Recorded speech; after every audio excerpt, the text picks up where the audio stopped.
오늘 말씀은 창세기 13장 14절부터 18절입니다.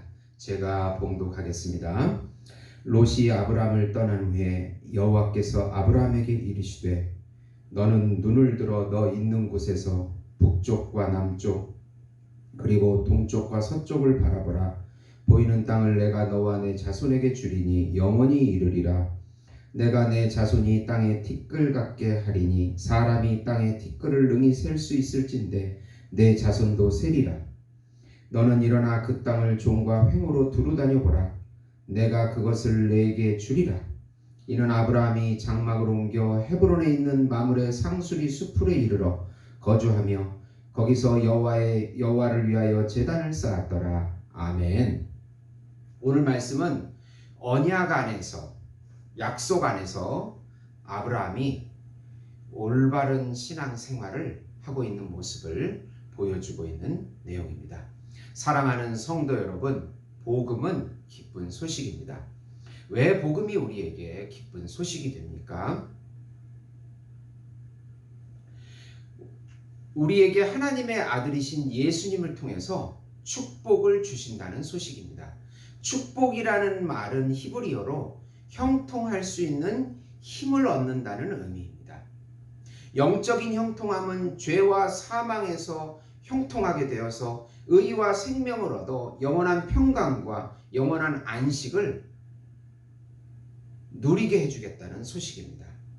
뿐만 아니라 우리의 혼적인 영역에서 지성과 감정과 의지가 있는데, 지성에서는 예수님의 형상을 닮아가서 진리를 더욱더 깨닫고 진리로 충만하게 되고, 또 의지적인 영역에서는 하나님을 불순종하는 가운데 순종하는 마음으로 나아가게 되고, 감정적인 영역에서는 불평과 원망과 염려와 근심과 그런 상태에서 기쁨과 감사와 소망을 가지고 삶을 살게 된다는 소식이기 때문에, 그렇게 해주겠다는 소식이기 때문에 기쁜 소식입니다. 육체적인 질병에서도 노임을 받게 되고, 불편한 관계에서 사랑으로 회복이 되고, 또 경제적인 압박에서 해방될 수 있다는 소식이기에 기쁜 소식입니다. 이 모든 형통이라고 하는 것들은 예수님을 믿고 순종할 때 누리는 복이며, 예수님의 본질이신 영생과 예수님의 성품이신 사랑을 지금 여기서부터 누리게 해주겠다는 소식이 바로 복음인 것입니다. 이 복음을 날마다 깊이 깨닫고 누리며 감사하며 기뻐하는 삶을 사시기를 예수의 이름으로 축원드립니다. 오늘 말씀은 애굽의 실수를 통하여 영적인 각성을 한 아브라함은 베델로 올라와 여호와 하나님의 이름을 부르며 예배를 다시 회복합니다. 아브라함은 하나님의 은혜로 애굽의 위기를 극복했습니다. 그리고 예배의 중요성을 다시 깨닫고 베델에서 제단을 쌓고 여호와의 이름을 부릅니다.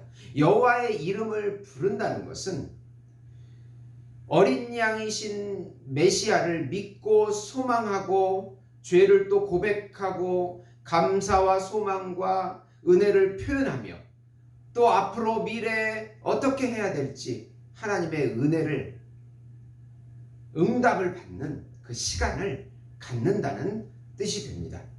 애굽은 인간적으로 보기에 좋은 곳이라 생각했지만 그것은 우상 숭배지였습니다. 하나님을 만날 수 없는 곳입니다. 아브라함이 예배드린 베델은 영적인 진원지였습니다. 가나안에 와서 처음 제단을 쌓은 곳입니다.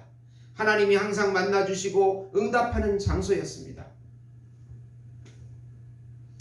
선지자들에게는 마치 신의 산이 영적인 진원지인 것과 같습니다. 처음 은혜 받은 곳이라 은혜를 회복하는 예배를 다시 드린 것입니다. 우리가 살다 보면 환경에 어려움이 오고 나의 욕심과 탐심으로 인해서 은혜가 상실되는 경우가 많이 있습니다. 그럴 때 중요한 것은 내가 은혜 받았던 그곳으로 나와서 다시 죄를 고백하고 하나님의 은혜를 누리며 응답을 받는 것입니다. 여호와의 이름을 부르면서 죄의 고백을 통한 참된 예배를 드릴 때 은혜는 회복되는 것입니다. 두 번째로 목초지의 부족으로 다툼이 생기자 조카 롯은 환경이 좋은 소돔을 택하고 아브라함은 가나안에 그대로 머물며 살게 됩니다. 롯은 살기 좋은 소돔과 고모라를 선택합니다. 얼마나 풍요로운지 여호와의 동산 같고 애굽과 같다고 말하고 있습니다. 그런데 하나님 보시기에 이곳 사람들은 악하고 큰 죄인이라고 말씀하고 있습니다. 13절에 보시면 소돔 사람은 여호와 앞에 악하며 큰 죄인이었더라.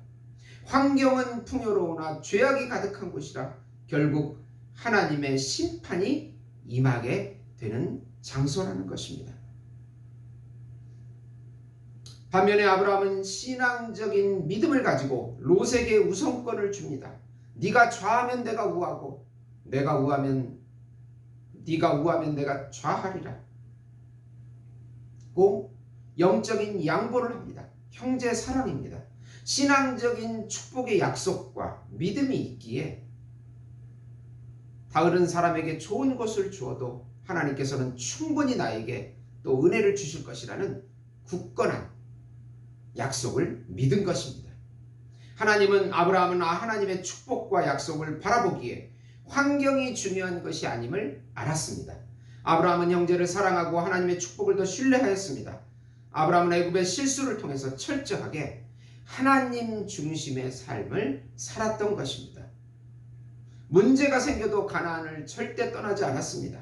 하나님 중심의 생각, 하나님의 약속 안에 거하는 믿음의 생활, 이것이 바로 신앙생활에 승리하는 비결이 됩니다.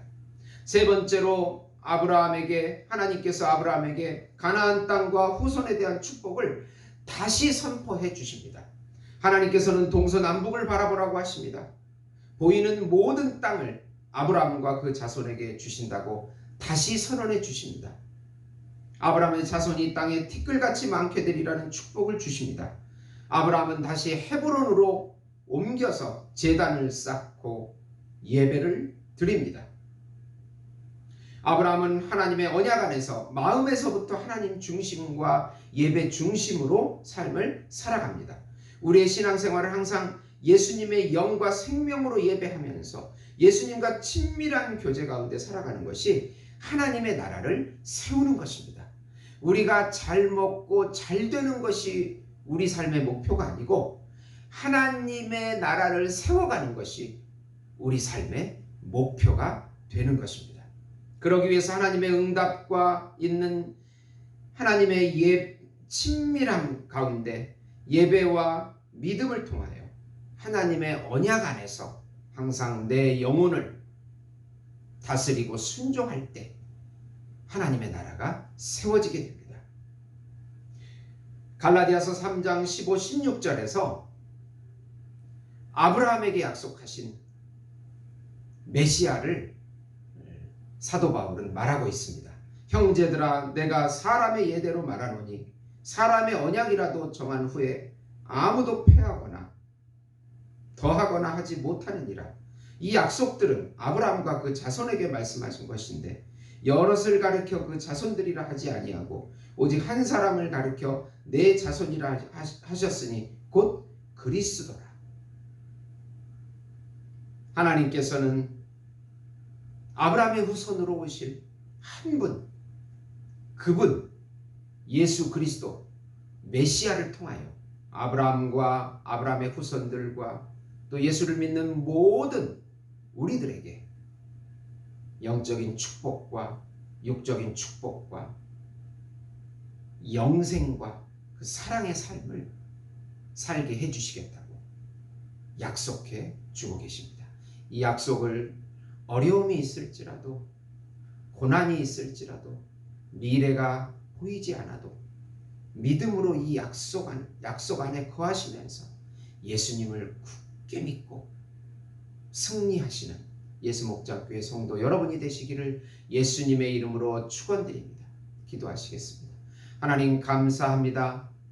예수 그리스도 그분 안에 살게 해주시옵소서. 그분을 높이며 그분께 감사하며 그분이 우리의 공급처이시며 피난처요 요새이심을 날마다 굳게 믿고 승리하는 저희들이 되게 해 주시옵소서. 예수님의 이름으로 기도드리옵나이다. 아멘.